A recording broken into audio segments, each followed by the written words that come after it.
How do you hold something that has no shape? How do you weigh something that seems to have no weight? Imagine trying to capture the very air you breathe. This invisible, intangible substance surrounds us every moment of our lives. We swim through it. We live at the bottom of an immense ocean of it. Yet for thousands of years we hardly gave it a second thought. It was just there. This ocean of air presses down on us, on everything, with a force equivalent to a city bus parked on your shoulders. But, we don't feel it. We evolved here. It's our natural habitat. So how could anyone prove it existed?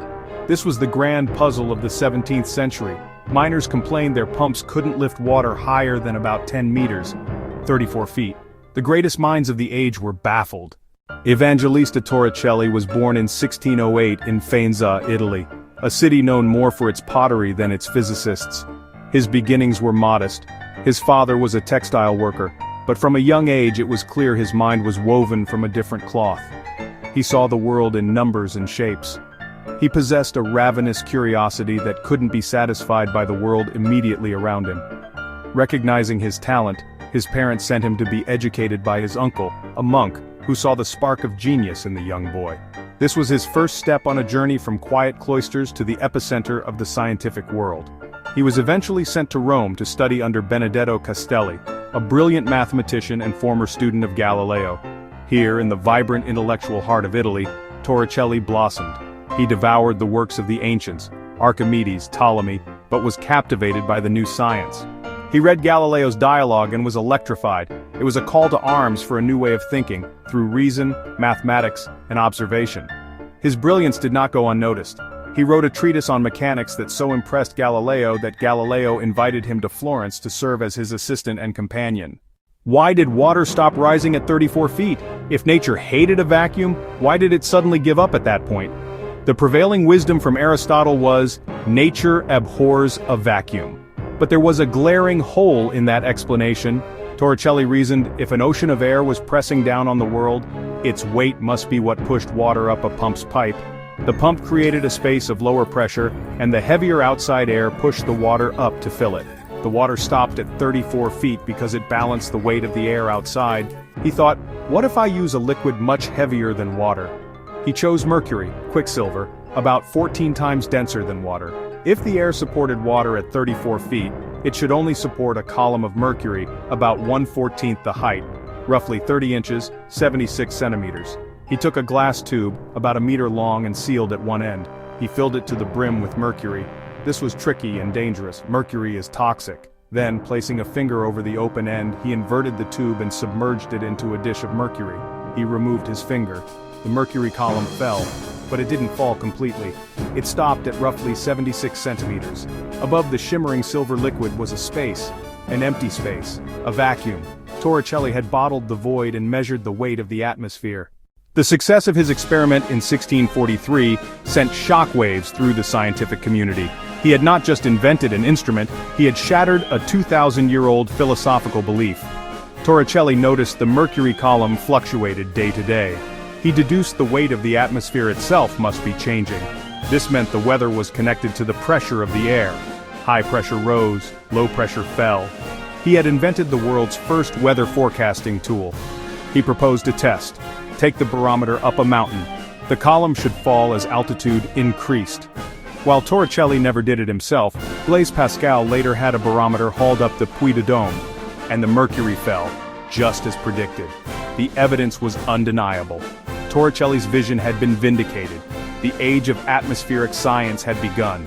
Earlier, after Galileo's death, the Grand Duke had appointed Torricelli court mathematician. He now had resources and standing to advance his work.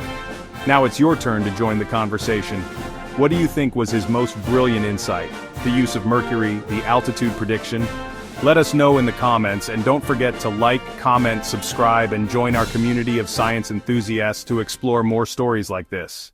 While the barometer secured his place, it was only one facet of his extraordinary mind. Torricelli was a polymath, a true Renaissance man of science. He was a masterful mathematician, considered one of the fathers of integral calculus. One of his elegant discoveries is Torricelli's trumpet or Gabriel's horn, a shape with infinite surface area but finite volume. You could fill it with a finite amount of paint, but you could never paint its entire surface. It's a paradox that challenged intuition decades ahead of its time. He was also a skilled craftsman, a master lens grinder. He likely perfected these skills while working with Galileo. He created some of the best telescopes and microscopes of his era, building the tools to reveal new truths. As a teacher, his advice was simple: do not blindly accept authority, even mine. Dispute with modesty, value experimental evidence above all else. He urged students to touch with their hands the principles of nature, a radical departure from rote learning. His legacy is not just in what he discovered, but in how he inspired others to discover, teaching a way of being a scientist. These lesser-known contributions, mathematical insight, craftsmanship, pedagogy, make Torricelli a hidden genius beyond his famed barometer. The barometer was more than an invention, it was a key that unlocked a whole new branch of science. Before Torricelli, meteorology was folklore. The barometer gave us a number, a hard data point, and the ability to quantify the invisible forces driving the weather. Every weather report, every isobar and pressure system, traces its lineage back to Torricelli's dish of mercury. Satellites and global models are sophisticated global versions of that first barometer, measuring pressure on a grand scale. Understanding pressure and vacuums became fundamental to physics and engineering, essential for steam engines, light bulbs, electronics, and spacecraft testing. From vacuum tubes to vacuum chambers, Torricelli's empty space became a key engineer's tool. His successors, Pascal, Boyle, and others, built directly upon his work. These were not isolated discoveries but a cascade of understanding sparked by one elegant experiment. He didn't just give an answer, he gave a whole new set of questions to ask about our world. Take a moment. Imagine a world without Torricelli's breakthrough. How different would our world be without his discovery? Torricelli's story reminds us one person with curiosity and a clever idea can change history. If this inspired you, comment, subscribe, and join our community. What is the air in your world? Your discovery might just be waiting in the air.